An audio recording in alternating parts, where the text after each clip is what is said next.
Jurassic Park has a secret hidden in plain sight that'll turn your perspective of the movie completely upside down. And no, it's not that Barbasol shaving cream actually doubles as whipped cream that tastes great atop a slice of Costa Rican cherry pie. Those dinosaurs in the movie? Something else plays their part much better than they.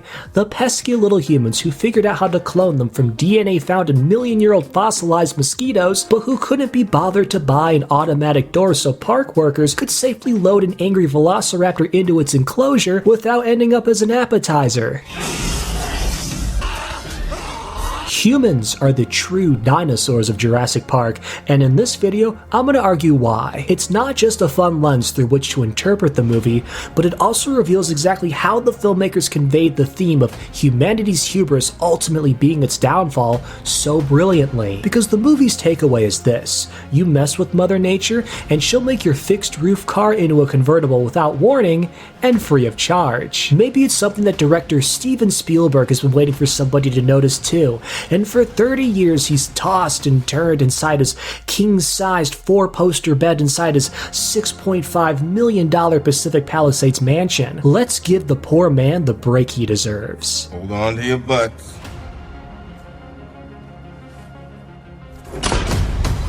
Our attractions will drive kids out of their minds. And not just kids, everyone.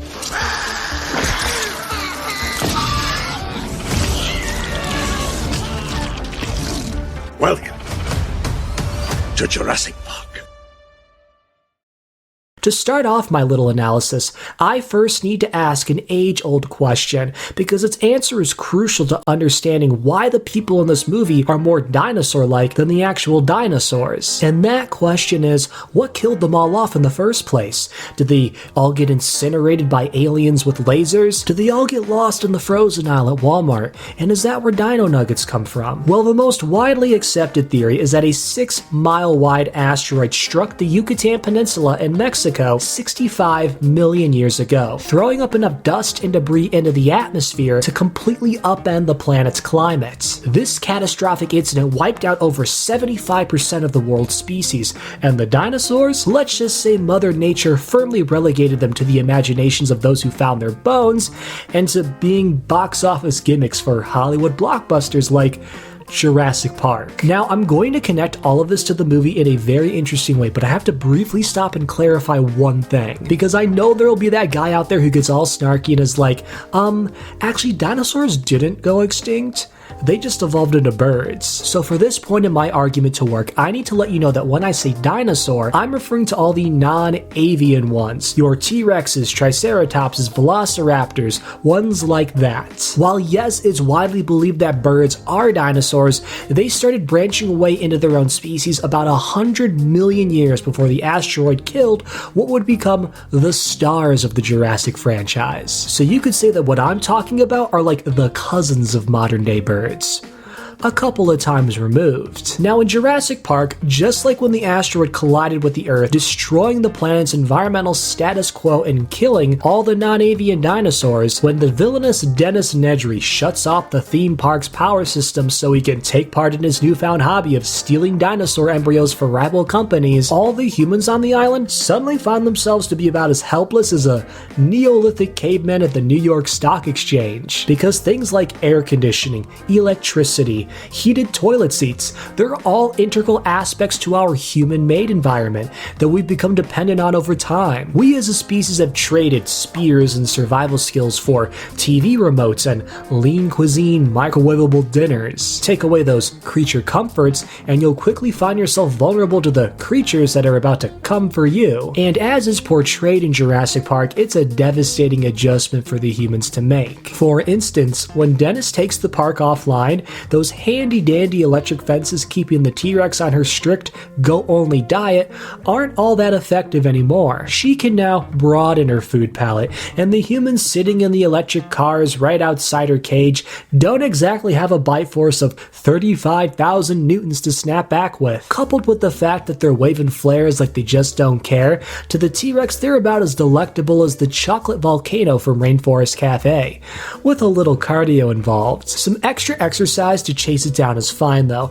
because as I'll argue in my next point, the people on this island are pretty dense to say the least. But that's not to say that the fence is shutting down. Allowing the T-Rex to break free and play with their food is the only example of people being totally unable to adapt to their world getting turned upside down. Just like the dinosaurs 65 million years ago. When Dennis's fancy Jeep gets stuck during his frantic escape through the jungle, he's forced to step out of his vehicle, exposing himself to the torrential downpour outside, and his attempts at working his way to freedom while having to deal with the cascading rain, darkness, and the loss of his glasses all relegate the once brilliant IT technician to basically becoming the fourth member of the Three Stooges.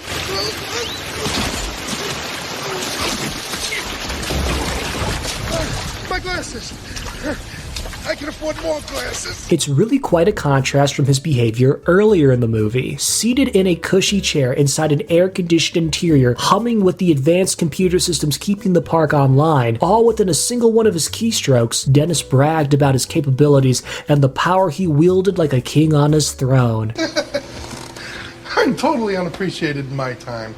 You can run this whole park from this room with minimal staff for up to 3 days. But take it all away, and Dennis isn't just an immediate meal for a dinosaur, but a baby one that's not even fully grown, with the curiosity of a kitten. You could even draw a parallel between him and Ian Malcolm, the wisecracky mathematician who is perfectly capable of articulating the fundamental principles of chaos theory, warning about all the unforeseen consequences that can arise from meddling with nature. He's a big-brained guy with a snazzy wardrobe and enough confidence to flirt for the attention of a dinosaur expert on an island crawling with actual dinosaurs. But even he, with all his philosophical quips and insights, can do nothing once the power goes out to stop a rampaging T-Rex from not only chasing him, but obliterating a perfectly good bamboo-walled bathroom. Meanwhile, the dinosaurs are having the time of their lives. They're exploring, sampling new foods, even learning new things on the fly like how to open kitchen doors. In this new environment,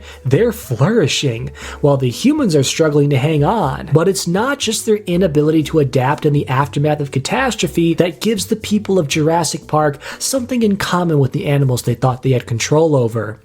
Their endless amounts of stupidity do too.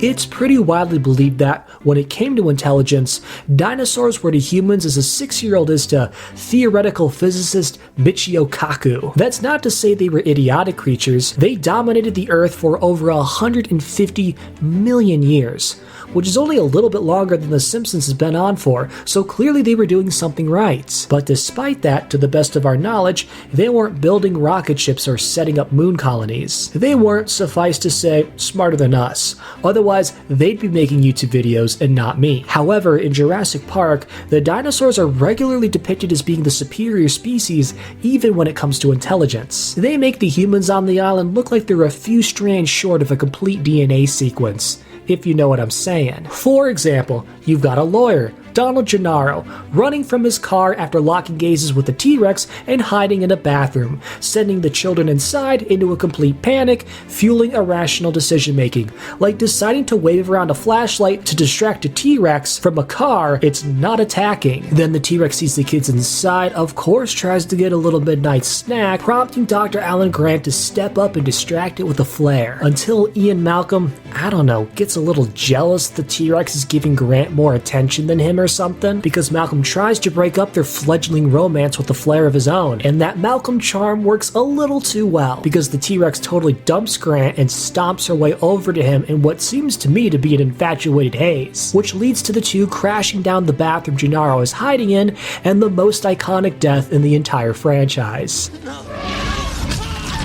Basically, the evil blood-sucking lawyer sowed his own fate the second he quit using his brains and fled from the car, initiating a sequence of decisions that would come full circle to bite him in the ass. Literally. Moments of idiocy can be found all over the rest of this movie. Like when Dennis forgets to shut his car door when he gets out, making it so the Dilophosaurus chasing him has free reign to take shotgun.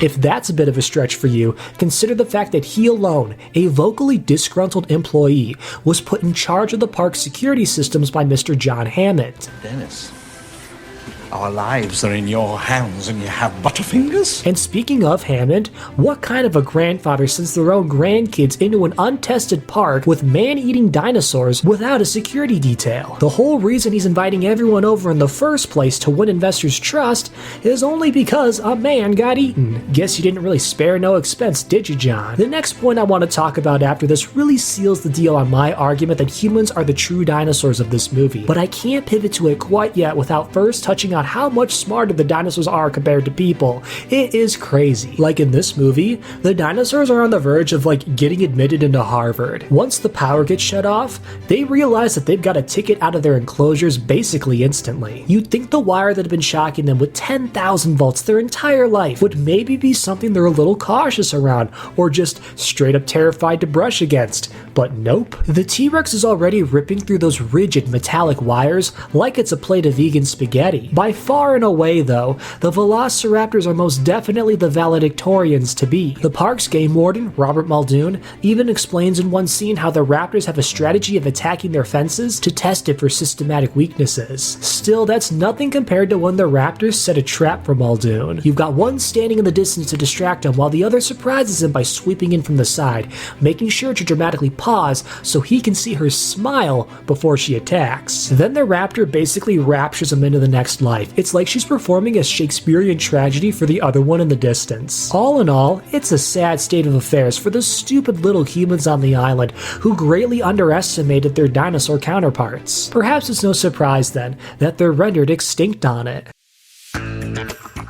At the end of the day, you can't see a T-Rex out the window, or a Triceratops grazing in a flowery meadow, or a Velociraptor starring in the latest adaptation of Stephen King's The Shining. Here's Johnny!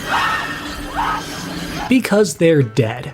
All the non-avian dinosaurs have long since gone the way of the dodo. And by the end of Jurassic Park, all the surviving humans are forced to evacuate the island because the dinosaurs prove themselves to be the world's worst roommates. So with no more people running around, you could say, in a manner of speaking, that they're extinct on the island. Yes, they come back and build Jurassic World in the sequels, but that's beside the point because that takes place 20 years later, and eventually they get kicked off the island by dinosaurs again anyway, so it doesn't matter. By the end of this movie, released in 1993, it's the dinosaurs who are having the most fun at the island resort at the end of the day. In fact, you could say they're celebrating. Need I mention the iconic scene of the T-Rex roaring in the destroyed visitor center?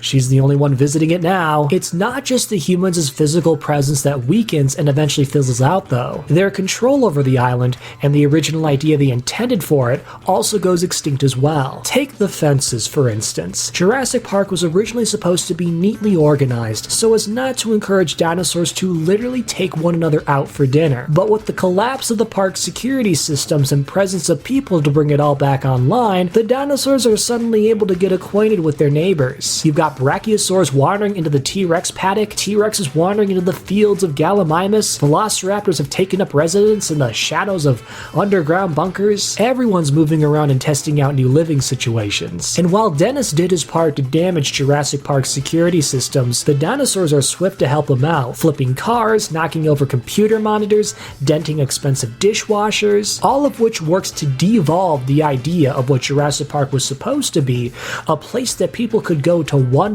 at the miracle of life itself, back to being a dream in John Hammond's head all over again. Now the real question after all of this is why?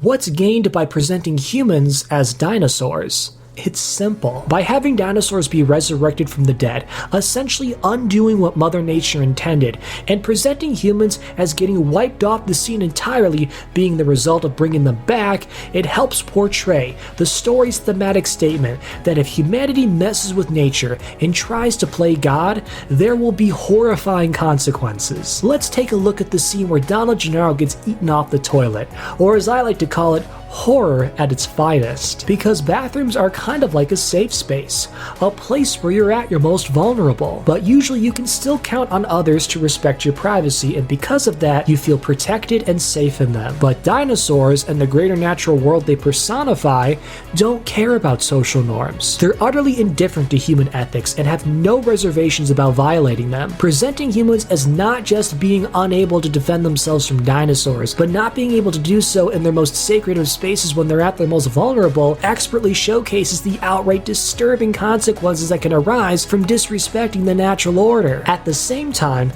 you can connect this to another prominent theme in the movie, that humanity's belief they're in control is an illusion. You can't get much more artificial than a theme park, where everything you see, touch, and experience has been designed with intent. So having dinosaurs derail the whole thing before it's even able to open is a poignant metaphor for how true control is never really within our grasp. Circling back to Gennaro's death scene on the toilet, we see a man who has lost mastery over their domain, who sits on a ceramic throne but has no jurisdiction, unceremoniously exposed to the T-Rex and wild tropical storm because the 8-ton animal all too easily knocked down the bamboo walls sheltering him from the elements. Mother Nature is the greater house we all live in, sheltering us from the harsh, lifeless vacuum of outer space. And as this movie exemplifies, no matter what we try to tell ourselves, the house always wins. That's why I believe that the creators of Jurassic Park intentionally made it so humans are the true dinosaurs of the movie, to remind us that, in the grander scheme of things,